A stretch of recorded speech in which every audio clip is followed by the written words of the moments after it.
আসসালামু আলাইকুম। আজকে আমরা সমাধান করছি কুমিল্লা বোর্ড 2022 সালের কোশ্চেনটা।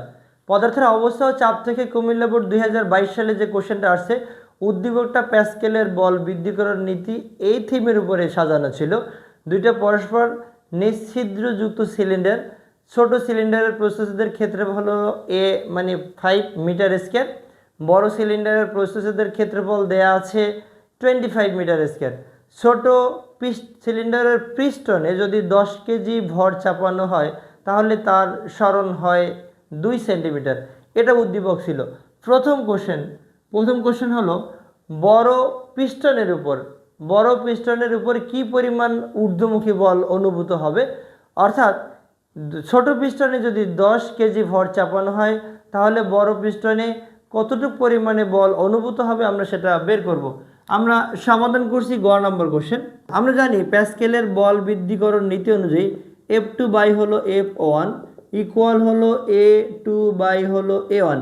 আমরা বড় পিস্টনের অনুভূত বল নির্ণয় করব, তাহলে F2 ইকুয়াল টু হবে A2 ইন্টু হলো F1 বাই হলো A1।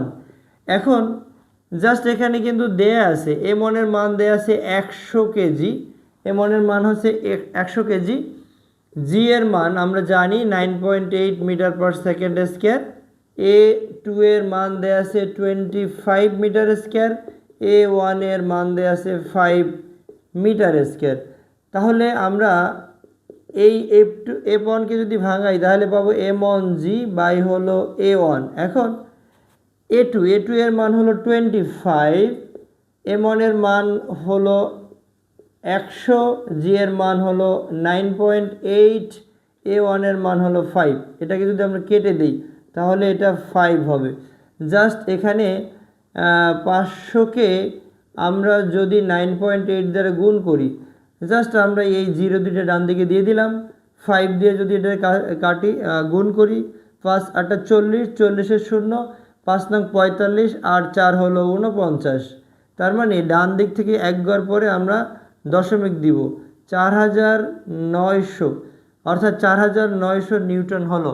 ছোট পিস্টনে যদি 100 কেজি ভর চাপানো হয়, ছোট পিস্টনে যদি 100 কেজি ভর চাপানো হয় তাহলে বড় পিস্টনে অনুভূত বলের পরিমাণ হয় 4900 নিউটন। ঠিক। ঘ নম্বরে বলছে বড় পিস্টনটি 3 সেন্টিমিটার উপরে উঠাতে পারবে কিনা। যদি ছোট পিস্টনে 10 কেজি ভর চাপানো হয়, তার ফলে যদি ছোট পিস্টনের সরণটা 2 সেন্টিমিটার হয় তাহলে কি বড় পিস্টনের সরণ এখান থেকে কি 3 সেন্টিমিটার হবে?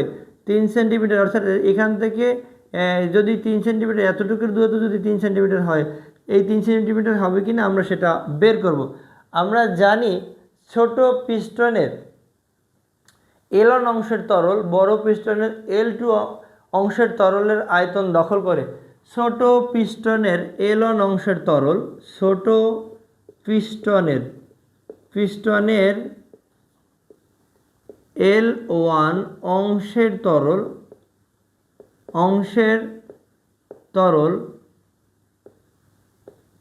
বড় পিস্টনের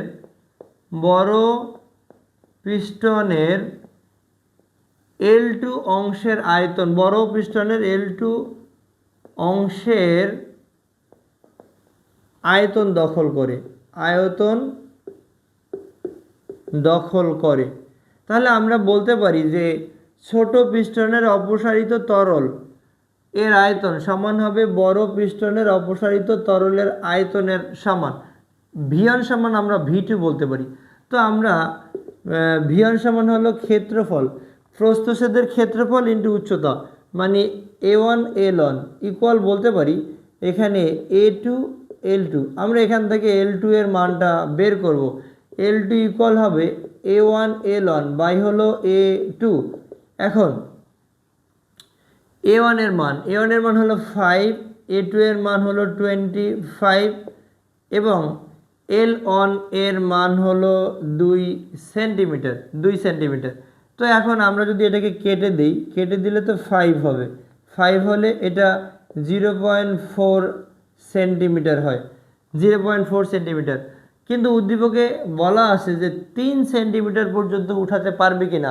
আমরা দেখলাম এটা 0.4 সেন্টিমিটার হয়, 3 সেন্টিমিটার হয় না, অর্থাৎ 3 সেন্টিমিটারের তুলনায় 0.4 সেন্টিমিটার অনেক ছোট।